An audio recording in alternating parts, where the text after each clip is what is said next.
entró Eduardo a mi oficina, Eduardo Padilla, el CEO en ese momento a mi oficina, y me dijo, oye, queremos que seas tú, ¿qué te preocupa? Y lo que le dije fue, pues que no le sé, ¿eh? Y me dijo, pero aprendes. Y le dije, sí, si tú me tienes la paciencia, encantado de entrarle, ¿verdad?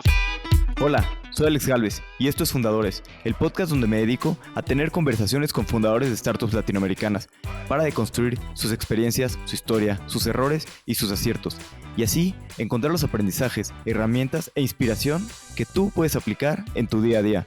Bienvenido.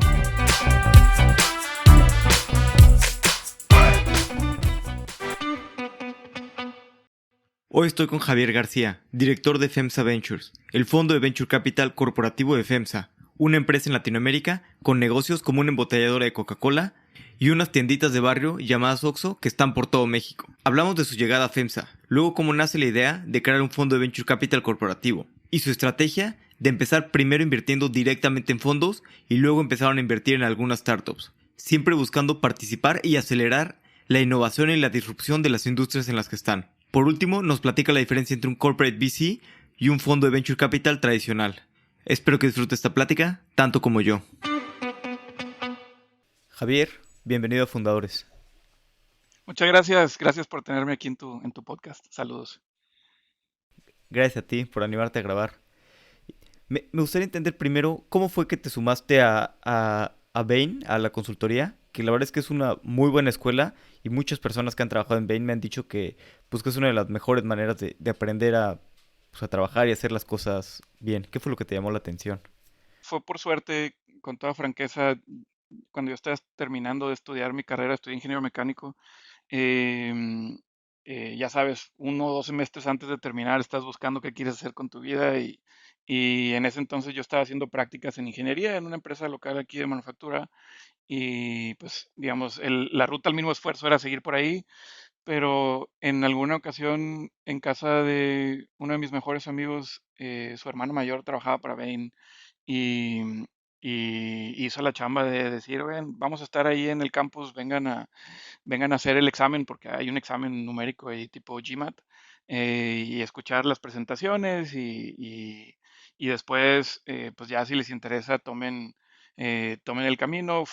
Hicieron como una presentación de qué es consultoría y qué es Bain en la escuela, en la tarde, y en ese momento también a los que se animaban podías tomar el examen como de ingreso, y lo hice pues porque era la hermana de mi mejor amigo y fui, me encantó el equipo, lo que presentaron, el tipo de proyectos que hacían la manera en que se llevaban y todo. Entonces, pues hice el examen en el momento y luego después me llamaron a hacer entrevistas. En la entrevista me la pasé fenomenal. En consultoría las entrevistas son basadas en casos, entonces básicamente estaban poniendo un proyecto hipotético ahí en una entrevista de cómo atacarías este problema y como yo fui ahí sin expectativas, pues me divertí, me fue bien, estuvo buena la conversación ¿Te acuerdas del caso? y sí, me acuerdo de los tres, fueron 3 entrevistas con 3 socios. Un caso, chistosamente, fue de Coca versus Pepsi y ahora terminé trabajando para FEMS, entonces como que dio el círculo completo de vueltas. Segundo, lo uso también para reclutar, es un caso de un hotel orientado a un resort de esquí en el norte de Estados Unidos y es básicamente ver cómo rentabilizarlo. Y el tercer caso tenía que ver más con el rediseño de un restaurante en cuanto a mesas y sillas para optimizar las ventas.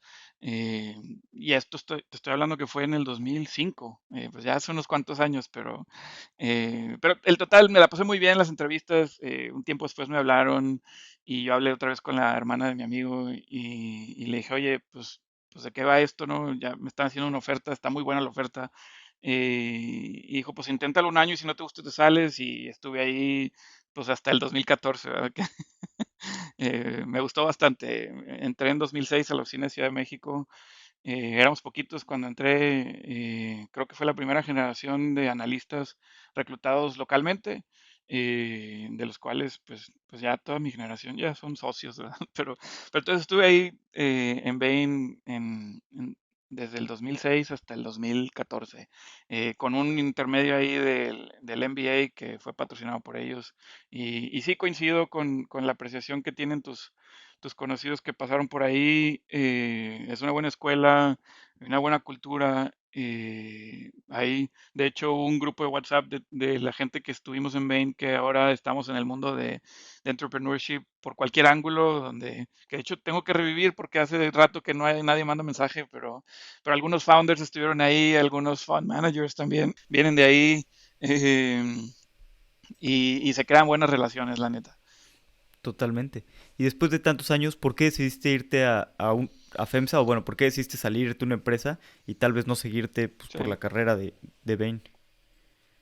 Mira, yo una de las razones por las que me mantuve en Bain y en consultoría fue porque quería cada vez más tomar responsabilidades de resolver problemas. Era como que el apetito intelectual era lo que me motivaba de, bueno, ahora qué vamos a hacer, ahora qué problema hay enfrente de nosotros y poder tener esa obsesión de enfocarte en un solo tema día y noche y vivirlo y comerlo y demás. Entonces, desde bien temprano yo decía, bueno, cuando llegue el momento de empezar a perseguir la carrera a largo plazo, que es pues, convertirte en socio, que eres más como un vendedor y también resuelves problemas, pero combinas las dos cosas, salir, pero sí quería al menos tener la responsabilidad de tomar un equipo y llevar la solución, al menos el liderazgo de pensamiento. ¿Verdad? Y con toda franqueza, mi salida fue un poco antes de lo esperado. Yo hubiera podido estar o querido estar a lo mejor, no sé, 2 o 3 años más, afianzar mi aprendizaje como manager ahí. Pero también tenía claro de que una de las vías para salir ideales era pues ir a tomar un rol en una empresa, un rol de planeación estratégica en una empresa, idealmente conglomerado con multiindustrias para que no se sintiera tan gacho la caída de ver cualquier cantidad de temas a volverme como especialista en una sola industria. Y también tenía el interés y el sueño de regresar a Monterrey, de donde yo soy. Y entonces, pues después de pues, 9 años, se dio la oportunidad antes. Una de las cosas bien chidas que siempre reconozco es que en ese momento Bain trabajaba para FEMSA y dentro de la gente que estaba en ese proyecto se dieron cuenta que había oportunidades para brincar. Hubo gente que dijo, bueno, hay esta vacante, la compartió ahí por mail a los que estábamos en la generación, digamos, al nivel de esa vacante y a mí me llegó por un compañero, llegó un mail de, oigan, si a alguien le interesa este chamba en FEMSA, mándele un mail a esta chica de recursos humanos y eso hice y por eso estoy ahí, por eso estoy acá. Fue literal de buena voluntad de alguien que dijo, si quieren, vénganse a trabajar acá y así fue como brinqué en el 2014, vine a FEMSA al corporativo, porque FEMSA tiene varias unidades de negocio, pero también tiene una holding, vine al corporativo, al equipo de planeación estratégica y desarrollo corporativo, como uno de los 3 gerentes que estábamos en ese equipo en ese momento, y la responsabilidad eh, era, digamos, una mezcla de eh, fungir como la parte del accionista ante las unidades de negocio para ponerles metas y objetivos y ayudar a codefinir el rumbo de los negocios y también del portafolio corporativo, pero también mucho de esa chamba era participar en transacciones de fusiones y adquisiciones. Hay un equipo en FEMSA dedicado a M&A, que dependen de la misma persona que los de planeación y todo el tiempo trabajan en conjunto para ir a buscar oportunidades de negocio cercanas o aledañas a lo que en teoría FEMSA sabe hacer bien.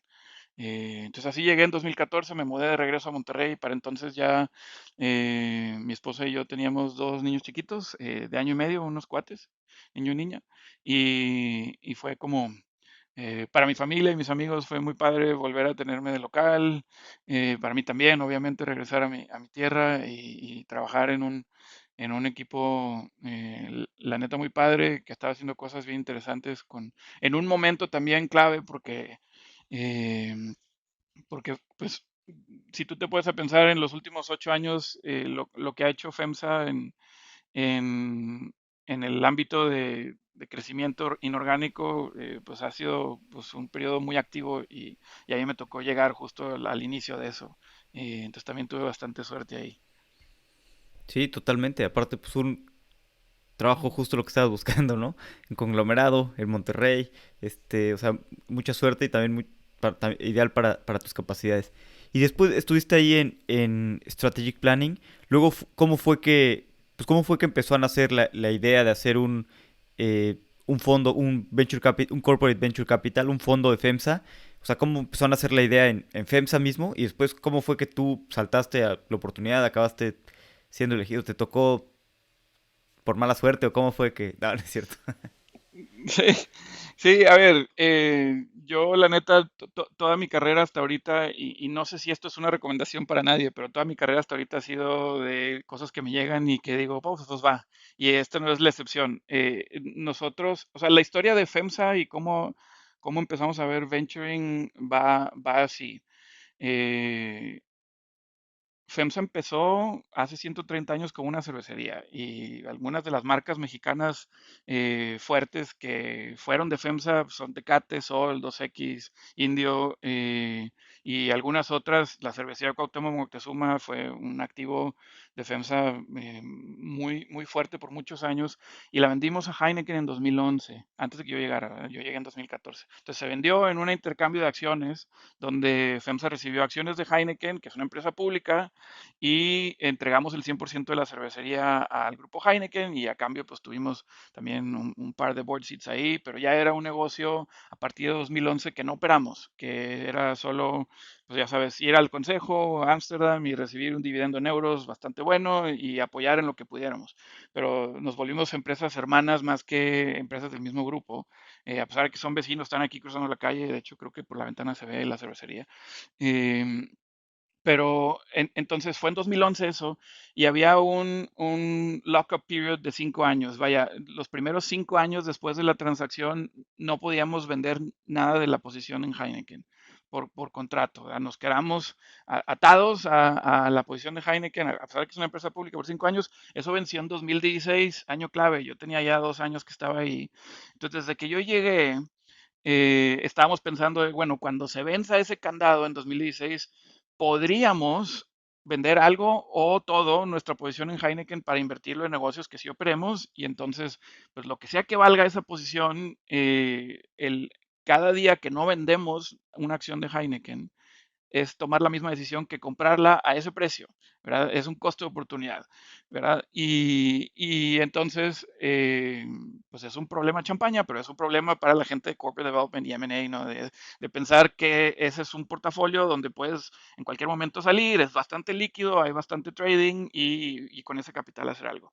De entonces para acá, sí hemos vendido algo de nuestra posición, ahora estamos como en 14-15%, y entonces desde que yo llegué, estamos viendo qué haríamos, en la teoría, qué haríamos con esa posición de capital, más los flujos que generan los negocios tradicionales de FEMSA, la parte de conveniencia, de proximidad, de farmacias y todo el negocio que tenemos de Coca-Cola. Y entonces, de ahí que pues empezamos a hacer bastantes cosas, ¿no? Como FEMSA y los tres que estábamos en planeación estratégica nos repartimos la chamba pues tú ves estas oportunidades, yo veo estas otras, contratamos consultores para que nos hicieran un filtrado de a dónde podríamos entrar y qué tamaños y con qué targets y demás. Y entre te voy a decir, 10, 15 cosas que me tocaron a mí, me tocaron algunas específicas de despliegue de capital financiero. Entonces, y con toda franqueza era para matarlas. El accionista público de FEMSA no necesita a FEMSA para tener exposure a private equity o a inclusive venture capital o money markets o capital markets o lo que sea. Entonces fue un ejercicio relativamente sencillo decir, por aquí no va, nosotros operamos empresas tradicionales y todas se murieron excepto venture capital porque tenía un componente de vamos a involucrarnos un poquito más en innovación externa, en tecnología, en disrupción que viene para nuestros negocios.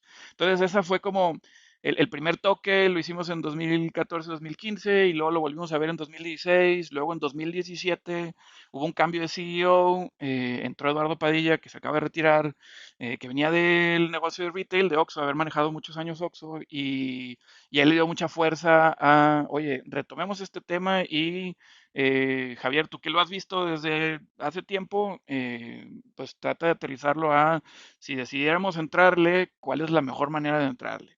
Y entonces de 2016 a 2018, entre otros proyectos que traía en planeación estratégica, estuve dando dobles y triples clic, echándome un clavado fuerte a cómo hacer venture capital desde un corporativo y pues, la neta me di cuenta de que hay 50 maneras de hacerlo mal.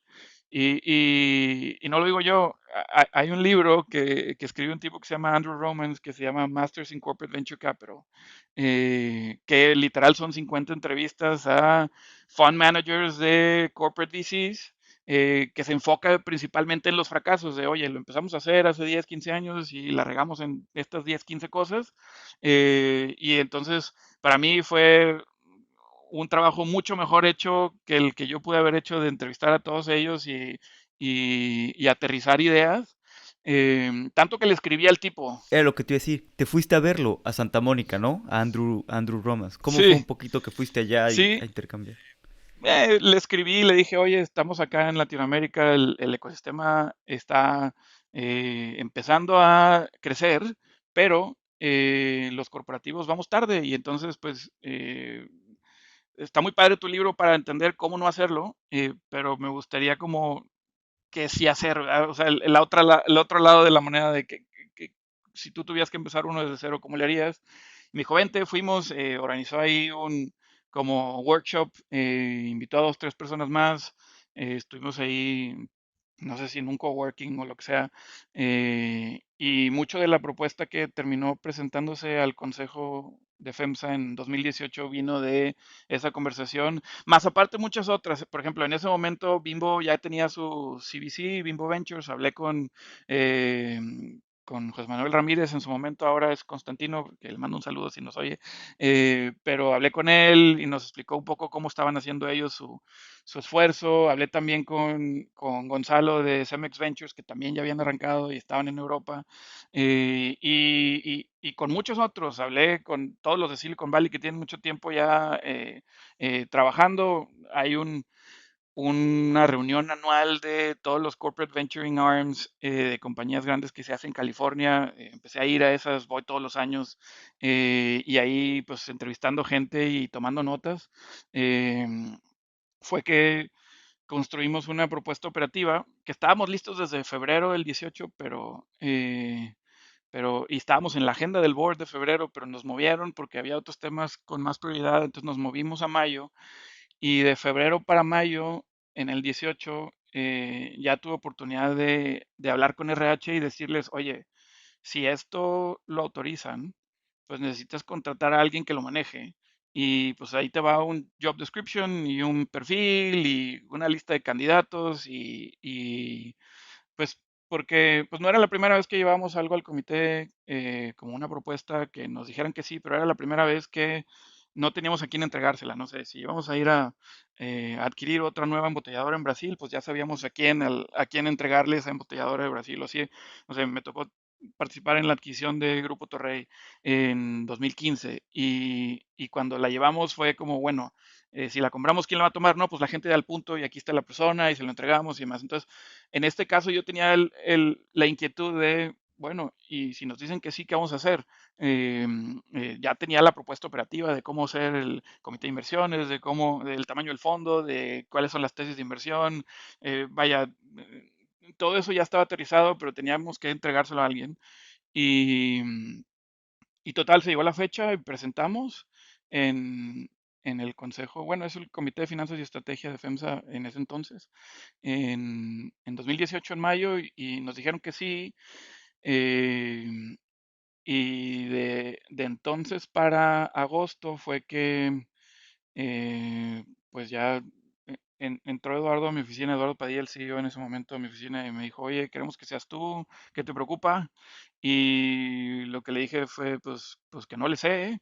Y me dijo, pero aprendes. Y le dije, sí, si tú me tienes la paciencia, encantado de entrarle, ¿verdad? O sea, de nuevo, y un poco regresando a la historia de Bain, como, bueno, pues está esto enfrente de ti, tómalo y si no te gusta, te regresas, ¿no? Y entonces me acuerdo que me fui a Berkeley a un curso de esos de Executive Education de una semana para que me dieran una trapeada de bici. Digo, había tenido algo de estudio, de research, pues para llevar la propuesta, entendía desde afuera, pero así, con toda franqueza, no estaba en mi cabeza pensar que lo iba a tomar yo. Era más bien pues un proyecto más que se presenta y que se entrega a alguien más.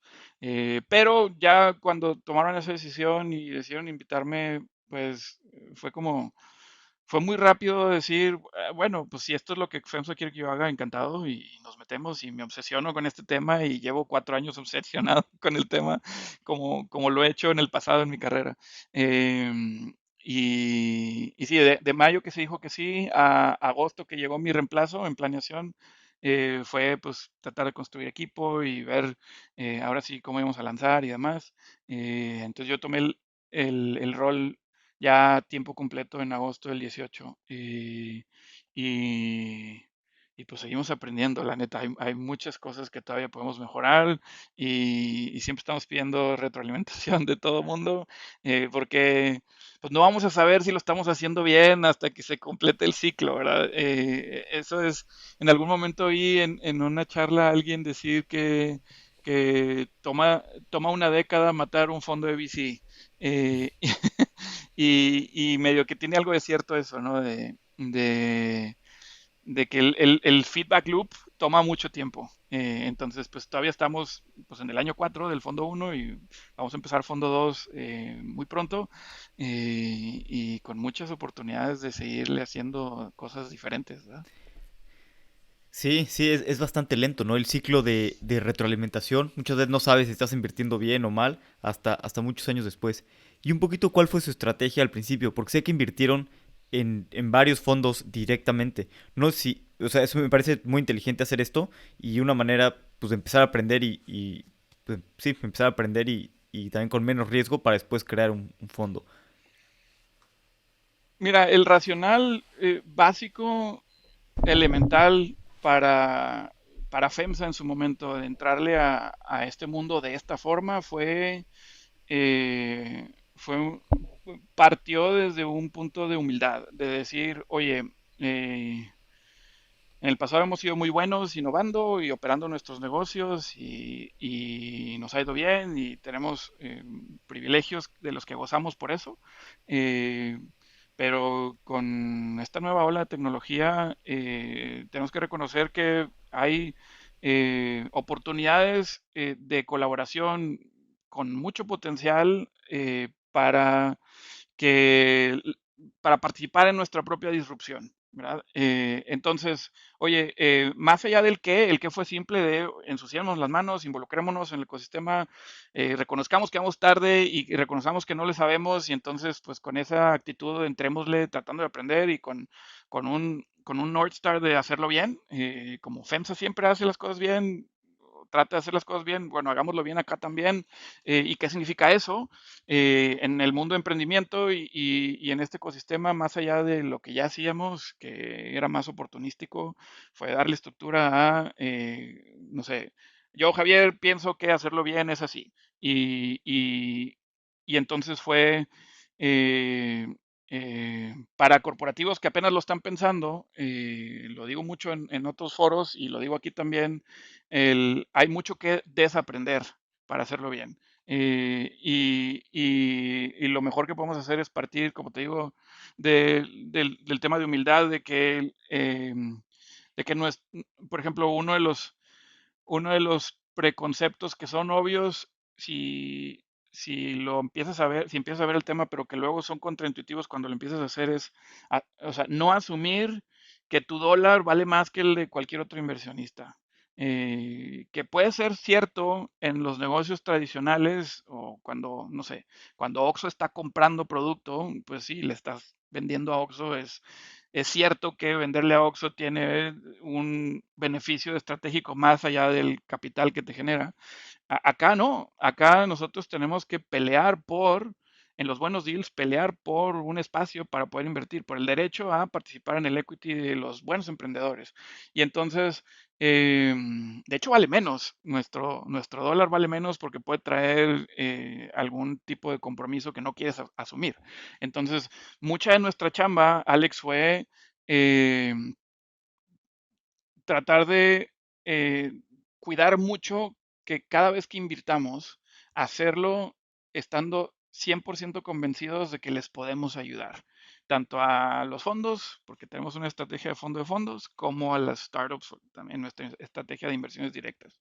Eh, y de hecho, entrando un poco al tema de LPGP, cuando, o sea, lo primero que hicimos, los primeros 12 meses de operación de FEMSA Ventures 1, fue exclusivamente invertir en fondos como el PIS. Dijimos, para estar listos, para invertir de manera directa en emprendedores, primero tenemos que aprender de los que lo hacen bien y entonces quisiéramos aprender de ellos poniéndole el cuerpecito, dándoles capital. Y hicimos algo que algunos fund managers se van a acordar si están escuchando esto, que fue nuestra mejor manera de comunicar lo que queríamos hacer, pero no es estándar en la industria. Y al principio me da vergüenza, pero ya no, ahora lo cuento con orgullo. Decir que escribimos un documentito de 7, 8 páginas que era un request for proposal, donde poníamos, describíamos en unas cuantas hojas lo que estábamos buscando de un fund manager y en otras cuantas hojas lo que estábamos dispuestos a ofrecer y entonces buscamos en la red de conocidos de FEMSA de quién conoce fund managers de VC y pásenme su mail y se los mandamos así en frío, sin presentarnos. Y entonces muchos fund managers en ese entonces, en el 18, recibieron un documento raro de FEMSA diciendo de que, oye, queremos invertir en tu fondo, pero esto es lo que estamos buscando y esto es lo que estamos ofreciendo. Y normalmente eso no sucede, ¿verdad? Para muchos.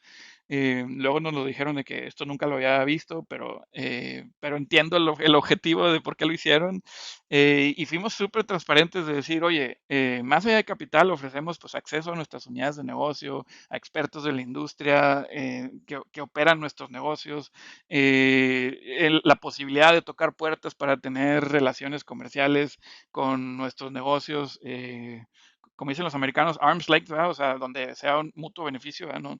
No estamos en el negocio de hacer favores, sino en el negocio de hacer negocio. Y lo que estábamos buscando es un poco de acompañamiento para aprender.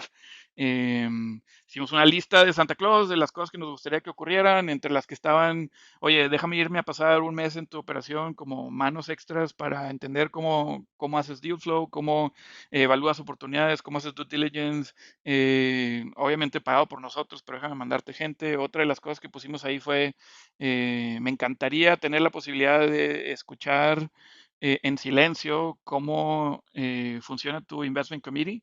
Y algunos nos dijeron que sí, y todavía participamos y estamos muy agradecidos.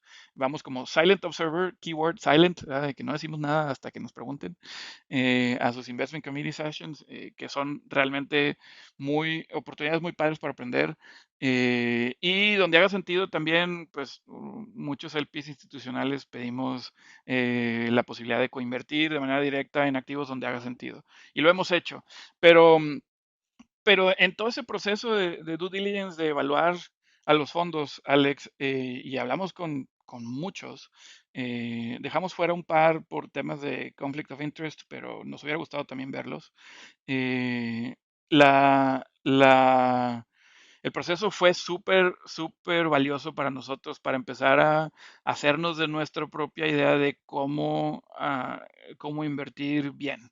Y tuvimos la fortuna de invertir en fondos de Venture Capital en Latinoamérica que son líderes en nuestra región y que han sido muy buenos con nosotros en ayudarnos a entender desde su perspectiva cómo un corporativo se debería involucrar de una manera correcta en el mundo.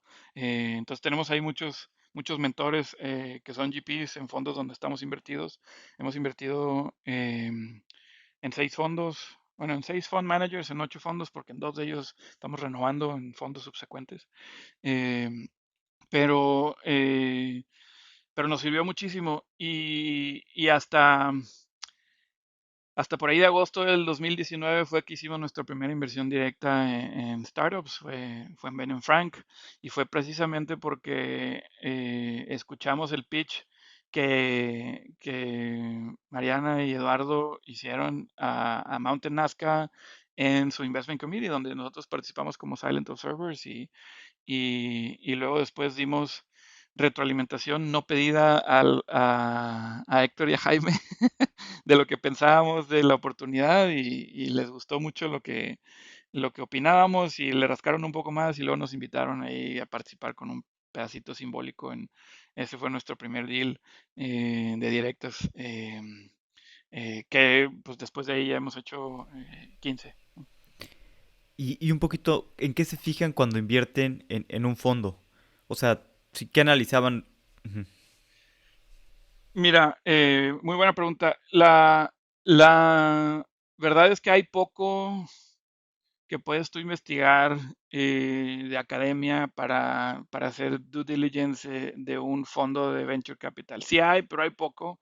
Entonces, nosotros muy rápido entendimos que este mundo es un mundo muy relacional, donde el valor de un GP en gran medida viene de poder tener acceso a las oportunidades en el momento correcto, a las oportunidades de inversión en el momento correcto, y ese acceso es resultado de una reputación construida históricamente de ser buenos en lo que haces y de ser personas confiables. Entonces, más allá el due diligence lo partimos en tres. Hicimos un due diligence documental de la parte de más tu área de experiencia o de tu área académica, de la parte legal, de entender que la papelería esté en regla y sea mercado. Un chiste que yo siempre aviento en esas conversaciones es que todos los GPs dicen que su LPA es mercado, pero todos son diferentes. Y entonces nos tocó buscar ayuda legal externa especializada y conseguimos a una firma en Estados Unidos que se dedica mucho a ayudar a compañías y a institucionales a invertir en fondos de venture capital. Entonces tuvimos ahí una muy buena oportunidad de aprender acerca de tecnicismos como los clawbacks y conceptos del documento central de un fondo para un inversionista, que es el Limited Partnership Agreement, que son, no sé, 100, 200 hojas de verborrea legal, pero algunas cosas importaban como pues cómo funcionan los management fees y el carry y si había clawback o no y si había un catch up y un preferred return y si el waterfall era American o European y algunos temas de Keyman Causes y de LPACs. Entonces, aprendimos de esa parte documental y de las diferencias que había entre los diferentes gestores de fondos de la región y por qué estaban, o sea, de dónde venían esas diferencias o qué significaban.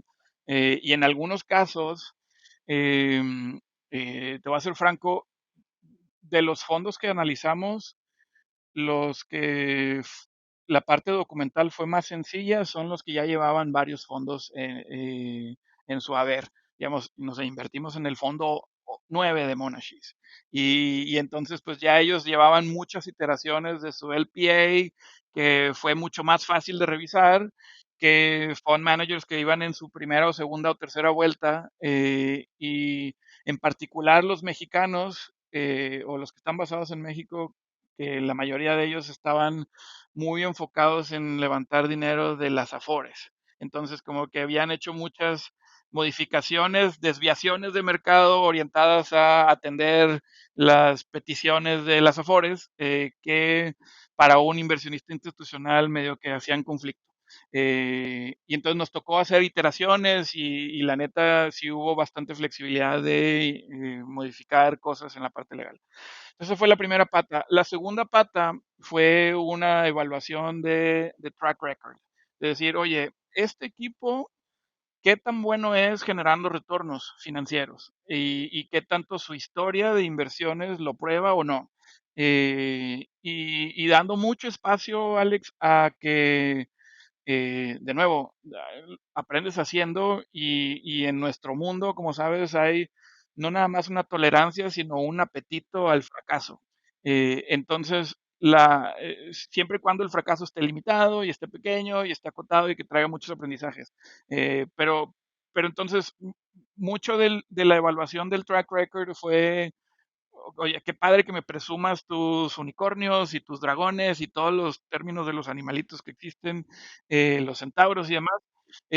Pero también platícame un poco de tus fracasos y de tus write-offs y de los escándalos que pudieron haber existido o también, por ejemplo, algún fund manager donde estamos invertidos nos contó de un buen fracaso, pero al final un fracaso de que invirtieron en una empresa que le fue súper bien, pero hicieron un cheque muy chiquito, desviándose de su tesis y entonces sus retornos en porcentaje fueron altísimos, pero en absoluto fueron no tan buenos porque pues, no le apostaron lo suficiente al principio y demás. Entonces, hubo una assessment, una evaluación de track record. Pero la parte más rica, y fue la tercera pata de nuestra evaluación, fue el tema de referencias. Nos pasamos, mi socio y yo, mucho tiempo hablando con diferentes tipos de grupos para que nos dieran un color de qué tanto los fund managers y el equipo podían mantener su reputación y lo que presumen y su diferenciación. Entonces hablamos con otros LPs de esos fondos. Hablamos con, obviamente, los founders de su portafolio para ver cuál fue su experiencia viviendo el proceso de que ellos invirtieran, no solo cuando fueron inversionistas líderes de ronda, sino también cuando fueron followers. Importantísimo, también hablamos con founders que pasaron por el proceso, pero les dijeron que no, porque mucho de nuestro mundo también es de que hables con emprendedores y siempre se lleven algo y aunque no sé, a mí me pasa en inversiones directas, vemos, no sé, 300 compañías y hacemos 6 inversiones, entonces literal 98% del tiempo estamos diciéndole que no a emprendedores y hay maneras de hacerlo bien, de decir que no de la manera correcta y que se lleven algo. Entonces fue muy importante y muy valioso hablar con founders que pasaron por procesos con esos fondos y que no lograron tener un term sheet o recibir capital de ellos para entender un poco qué sabor de boca les quedó.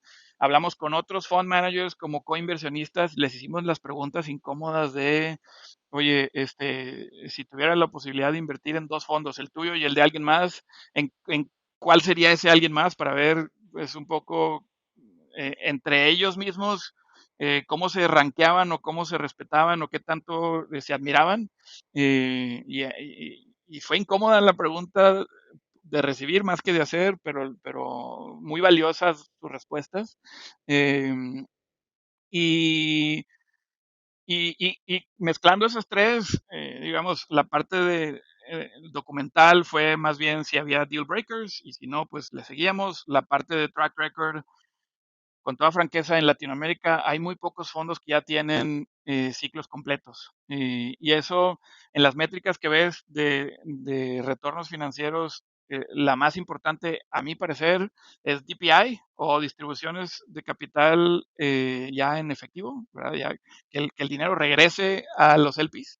Y pues en un fondo, eso sucede anywhere from el año 5 4 5 y el año 12, ¿verdad? Ya después de que, como sabes, los fondos tienen ciclos de vida limitados por contrato y normalmente son, no sé, 10 años y luego tienen la posibilidad de extenderlo uno o dos más. Entonces, rara vez ves un fondo de más de 12 años en VC. Bueno, después del año 12, ¿qué pasa? ¿Recibiste tu capital de regreso o no? Y entonces en 2018, si hacías 12 años para atrás, pues había bien poquitos, ¿verdad? Que ya tenían ciclos completos. Entonces, mucho del track record que evaluamos en su momento fue no la métrica de cash, sino las dos métricas de arriba, que son el TVPI y el MOIC, ¿no? Eh, o el múltiplo sobre capital invertido y el valor en papel de sus posiciones antes de venderlas.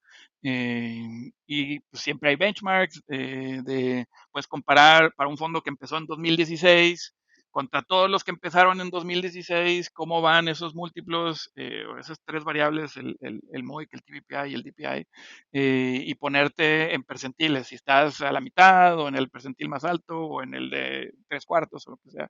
Y la neta, en Latinoamérica los fondos van muy bien comparados con el mundo, porque pues hemos tenido un tiempo en el que estamos haciendo catch up a una penetración más parecida a un ecosistema ya desarrollado.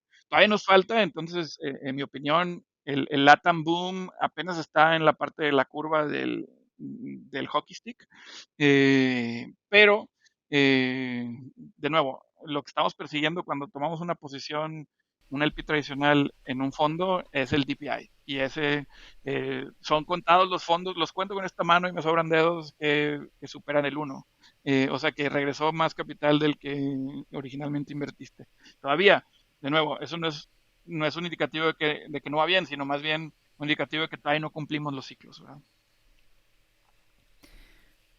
Sí, sí, totalmente. Y todavía estamos muy temprano en Latinoamérica, en muy buen momento, porque todavía viene bastante crecimiento.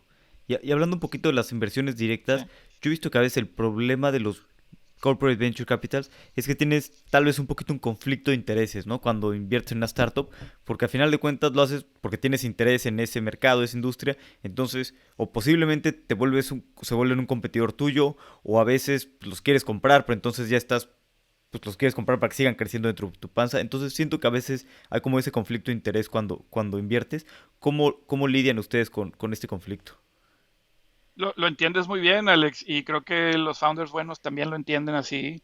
Y entonces nosotros desde el principio, antes de lanzar, ya sabíamos de que existía ese dilema y mucho de nuestra chamba fue, bueno, ¿cómo lo evitamos?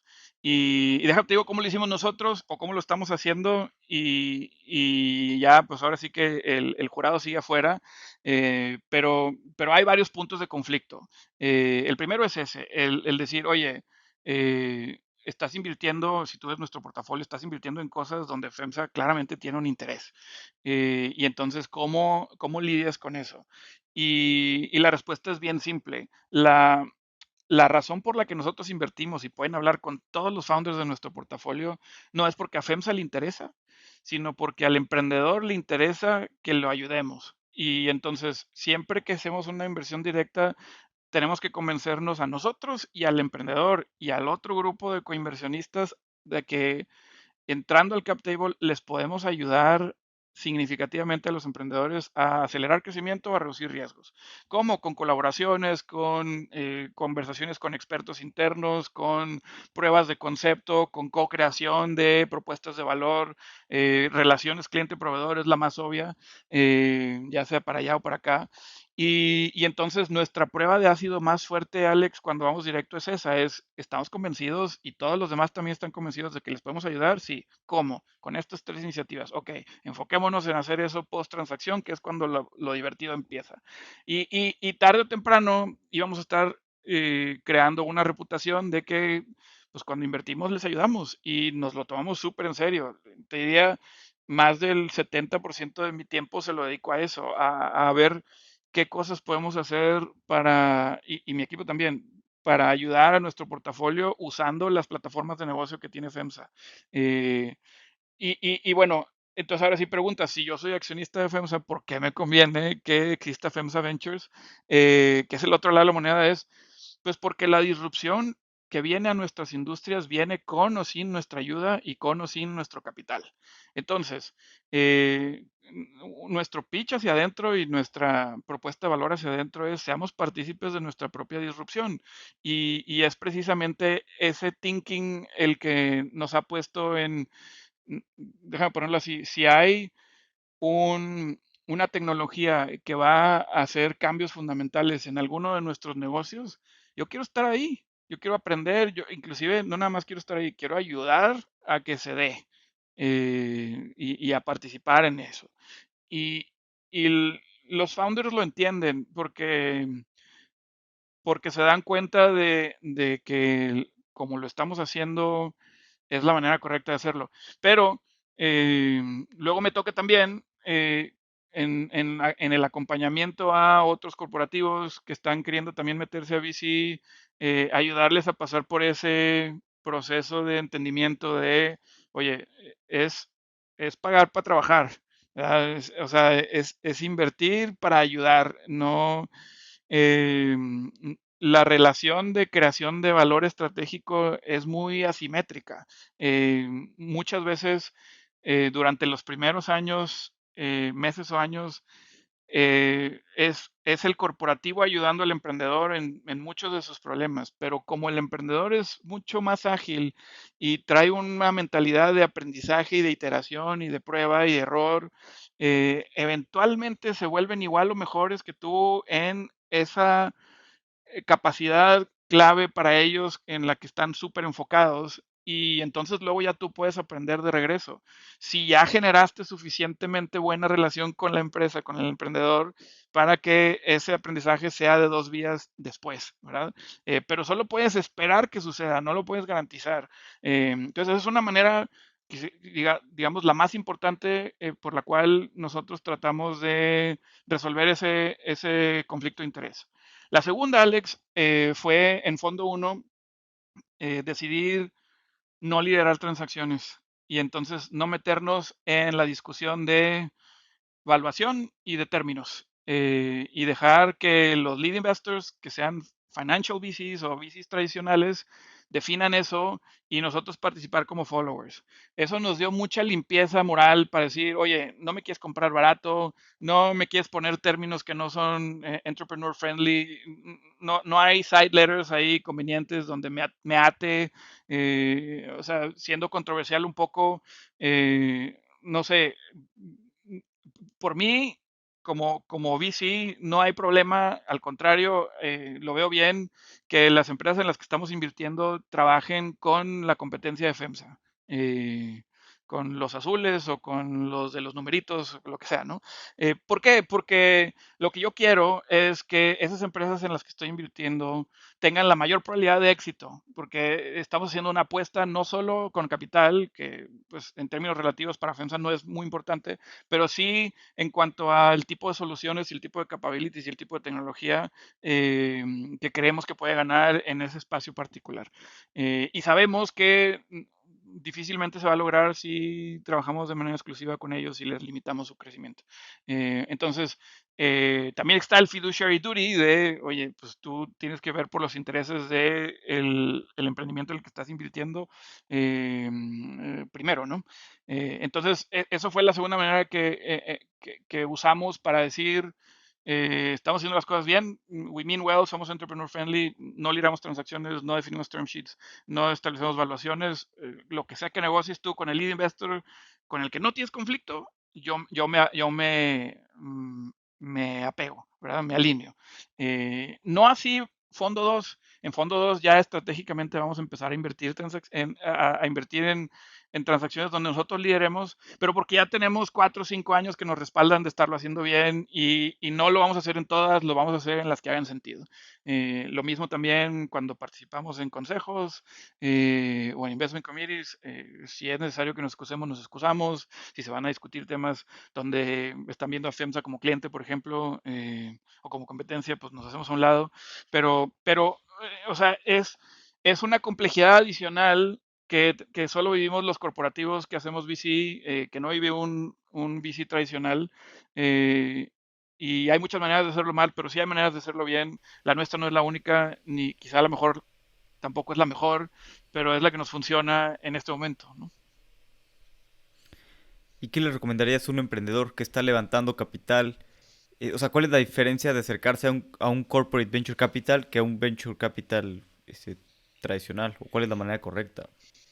Mira, yo sí creo que, obviamente estoy sesgado porque es lo que hago, pero yo sí creo que hay una diferenciación que vale la pena considerar, no en todos los casos, pero en los casos que haga sentido, de decir, eh, no estoy diciendo con esto que seamos smart money, pero sí de decir, cuando necesitas ayuda operativa, transaccional o de experiencia, los fondos de VC tradicionales lo que hacen es conectarte con sus LPs primero, ¿no? Porque a lo mejor tienen en su base de LPs experiencia, o conectarse con su red de networking que han desarrollado los GPs por sus años o en su historia. Si tienes un GP que antes trabajó en Citi, pues de pronto si necesitas una experiencia de alguien de Citi, él o ella puede tener relación ahí. Estoy dando un ejemplo, ¿no? En nuestro caso, tenemos mucho más cerca y con mucho mayor profundidad acceso a experiencia tangible. Si bien viene de una sola compañía, que es nuestro mothership, ¿verdad? En mi mundo así se llaman, nuestra nave espacial, que es FEMSA, pero eh, hemos encontrado que los emprendedores que más nos usan lo aprovechan muchísimo. De que, oye, necesito crear mi estrategia de ESG. Bueno, te pongo a mi director de sostenibilidad a tu disposición las horas que necesites para que te explique cómo lo hacemos acá y te dé sugerencias. Oye, quiero entrar a otro país en Latinoamérica donde hoy no estoy y no entiendo el tax code, ¿no? Las reglas fiscales. Bueno, déjame, te traigo al fiscalista de ese país que opera nuestros negocios y te lo pongo enfrente para que te ayude. O te estoy dando ejemplos reales que han ocurrido y que suenan obvios, pero eh, una de las cosas que hacemos bien o que podemos hacer bien los corporativos que estamos en VC es precisamente darte ese apoyo y ese acceso a experiencia tangible, no solo a nivel, déjame consultar una pregunta, sino también, oye, quiero probar esto en una ruta de reparto. Bueno, pues hablemos con la gente que se encarga de hacer pruebas en rutas y si hay una posibilidad de hacer una prueba contigo, la hacemos y aprendemos todos, ¿no? Entonces, un poco volviendo a tu pregunta, esa es la diferencia que yo veo de tener dentro de tu cap table, al menos a un estratégico que donde tengas claro cómo te puede ayudar para una de las o dos de las 100 preguntas que tienes en el aire que necesitas resolver como founder. Y a veces no es tan obvio, Alex, porque o sea, yo también reconozco el sesgo de que pues yo tengo bien cerquita todo lo que sabe hacer FEMSA, pero a veces los emprendedores no. Y entonces mucho del tiempo que pasamos cuando estamos haciendo el due diligence es tratar de llegar a un común acuerdo de, mira, esto es todo lo que yo, Javier, sé que sabe hacer FEMSA, y de tu lista de preguntas a lo mejor te puedo ayudar con estas cuatro o cinco, y tratar de hacer el match. Pero o sea, no sé, por ejemplo, la primera vez que yo hablo con un founder, la segunda pregunta que les hago es, la primera es cuéntame tu historia y ya, eso todo el mundo sabe hacerlo, o la mayoría lo sabe hacer, pero la segunda es qué quieres hacer con FEMSA. Y es a propósito, porque s- a veces, a veces es obvio que pues harías esa pregunta porque pues trabajo en FEMSA Ventures, pero, pero te soy sincero, 70-80% de las veces los founders no vienen preparados para contestarla asertivamente. O sea, no sabes cuántas veces escucho de, pues lo que ustedes quieran, o bueno, ustedes son los buenos en retail, enséñenme, o ustedes son los buenos en bebidas, no sé. Pero los buenos traen ya preparado de que, mira, quiero hacer esta prueba en esta zona, quiero hacer, sé que ustedes tienen operación en este país y es un país de interés para nosotros, entonces me gustaría conectar con alguien allá que nos ayude a expandir nuestro negocio. No sé, traigo esta propuesta ya planchada y demás. Entonces, pro tip para founders, un poco cuando se acerquen a un corporativo estén preparados para contestar esa pregunta de qué les gustaría hacer. No tiene que estar correcto, ni tiene que ser específico, nada más que no los agarre de sorpresa, ¿verdad? Pues vamos a pasar a la parte final, que son las preguntas de reflexión. Las preguntas son cortas, las respuestas no, pues no necesariamente. Pueden ser cortas, largas o como quieras. ¿Hay algún libro que sea tu libro favorito o un libro que te guste recomendar a las personas? Sí, mira, son dos diferentes. Mi libro favorito no tiene nada que ver con lo que hacemos, pero lo voy a decir como quiera. Es una trilogía de ciencia ficción china que se llama The Three Body Problem. Tiene todas las cosas que me gustan. A mí me gusta el sci-fi y tiene todas las cosas que me gustan, todos los componentes. Y muy interesante el dilema que plantea el autor, Liu Cixin. Y lo padre de esa trilogía es que hace poco más de un año se acordó que la van a hacer serie y la va a hacer los mismos dos personas que hicieron Game of Thrones. Eh, Benioff y Weiss. Entonces, pues debería de ser mainstream en algún momento, pero mientras no lo sea, hay como un cult following del sci-fi chino de Three Body Problem y los otros dos libros que le acompañan, Dark Forest y Dead End. Entonces, si te gusta el sci-fi, lo recomiendo. Es un rabbit hole, hay mucha profundidad de discusión, pero si no, pues, si no es lo tuyo, no pasa nada. Y de los libros que te diría, sí recomiendo, más que nada se los recomiendo a las personas que están en el equipo de decisión, que están viendo la posibilidad de entrar a VC desde un corporativo. Y es este que mencioné de Andrew Romans, Masters in Corporate Venture Capital. No es el único, ahora salió otro libro que se llama Corporate Venturing, que lo escribe James Mawson, que también está bueno. Y ese me toca recomendarlo mucho porque me toca hablar con otros corporativos que están pensando entrar a este journey y así como a mí me hicieron el favor la gente de Bimbo y la gente de Cemex en su momento para abrir su agenda para hablar conmigo, he estado haciendo eso de paying it forward bastante y encantado de seguirlo haciendo hasta que se pueda. Pero creo que también es un buen libro para leer si eres un founder que estás pensando recibir VC money de un corporativo, porque te ayuda a equiparte mejor en dónde cometemos errores y dónde podemos tener una diferenciación que pueda crearte valor. Siempre es bueno entender la perspectiva de tu contraparte cuando estás entrando en una relación que quieres que sea de negocio. Entonces, sí hace buena chamba también este libro de Masters in Corporate Venture Capital para explicar el punto de vista de por qué las empresas grandes o los corporativos deciden entrar a venturing y usarlo eso para sacarle provecho. Buenísimo, grandes recomendaciones. El de Problem no lo he leído, pero lo he visto que está muy, muy recomendado. Yo creo que voy a tener que esperar la serie mejor. Sí, está bien. Pero bueno, hay un premio ahí de sci-fi que creo que se llama The Oscar. Es como el Oscar para las historias de sci-fi y esto lo ganó en algún momento. Así fue como yo di con ellos. Pero está padre. Pero si esperara la serie igual va a ser mucho mejor. Bueno, siempre es mejor el libro, pero no se puede a veces leer todos. ¿Qué creencia o hábito has cambiado en los últimos 5 años que ha mejorado drásticamente tu vida?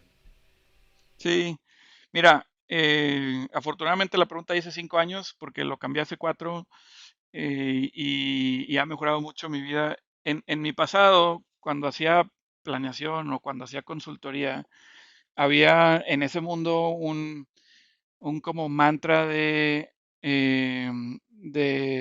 ser tough. O sea, mi jefe anterior me decía incluso, si la gente no se viene a mi oficina a quejar de ti, no estás empujando lo suficiente. Y entonces vivía un poco eso de, bueno, la neta no se alinea mucho con mi personalidad, pero lo hacía por hacer bien mi trabajo y es, bueno, pues estoy empujando y estoy empujando y estoy peleando y estoy peleando. Y yo le decía a mi jefe, bueno, si quieres que la gente se queje de mí, lo hago, ¿no? Pero en este proceso de moverme a lo que hacemos ahora, que es mucho más colaborativo y también hay este estiramiento de codo, pero es mucho menos agresivo.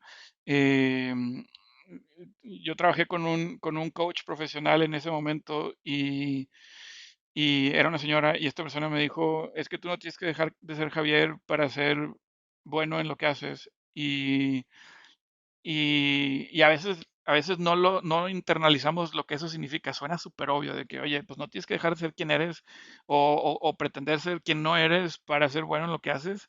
Y el truco es encontrar cómo lo que tú eres y tu esencia puede estar preparado para el éxito en tu mundo. Y entonces, como que salirme de eso y empezar a trabajar en VC me dio la oportunidad de poner eso en práctica y decir, oye, pues lo que ves es lo que hay y a lo mejor peco de inocente o de oversharer, como dicen los americanos, pero me ha funcionado bien y me ha permitido estar en un punto emocional súper cómodo de pues no tengo que pretender ser alguien que no soy y aún así puedo hacer las cosas bien para mí como persona, como ejecutivo y como fund manager y también para mi equipo y mi grupo y mis socios y mi inversionista. Y entonces, pues, o sea, honestamente los últimos 4 años han sido pues de pura felicidad, de genuinamente hacer las cosas como a mí me gusta hacerlas y no tener que pretender nada. Qué bueno, sí, qué gran consejo. Sí, y muy interesante. O sea, sí, a veces, qué gran consejo. ¿Tienes algún fracaso favorito que te haya preparado para futuros éxitos? Uf, un chorro, pero hablas del favorito. Mira, eh, yo, yo te diría y es un poco el mismo ejemplo de lo que yo hacía antes y cómo se esperaba que lo hiciera. Em, Cuando nos tocó pichar FEMSA Ventures al consejo, si pones atención a las fechas y el lugar, pues éramos aquí en Monterrey o en México en mayo del 2018. Estábamos pasando por momentos en el país importantes en temas políticos, de alternancia y demás, y también en Estados Unidos, con nuevos presidentes. Y entonces mucha de la discusión de ese grupo del Consejo fue orientada a, pues, qué implicaciones tiene y qué vamos a hacer al respecto. Y entonces a mí me habían dado, o sea, lo que significó para mí es que me habían dado 90 minutos para presentar FEMSA Ventures 1 y terminé teniendo 20. Em, y, y entonces, pues yo tenía una presentación para 90 minutos y toda una argumentación de, mira, es que vamos a hacer esto y esto otro y esto es lo que queremos hacer y esto es por qué.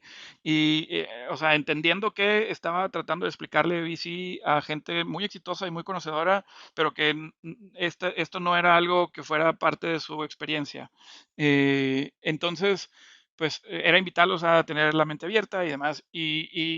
O sea, lo hicieron súper bien considerando el tipo de perfiles que tienen y demás, pero estoy emocionada de que nos dijeran que no. Y una de las pushbacks que nos hicieron fue, es que con esa lana yo puedo invitar a 100 ejecutivos de FEMSA que se vayan a Harvard y a Stanford a estudiar innovación y emprendimiento. Y, y regresan y van a hacer mucho más de lo que tú puedas hacer con un fondo de VC corporativo.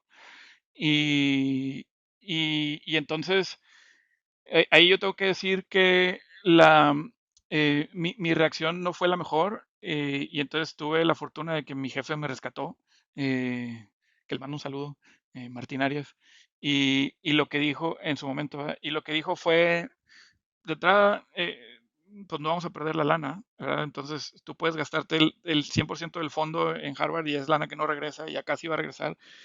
Y segundo, pues eso ya lo hacemos. Ya tenemos aquí a gente bien preparada, que ha tenido experiencia súper buena y que son responsables de innovación interna.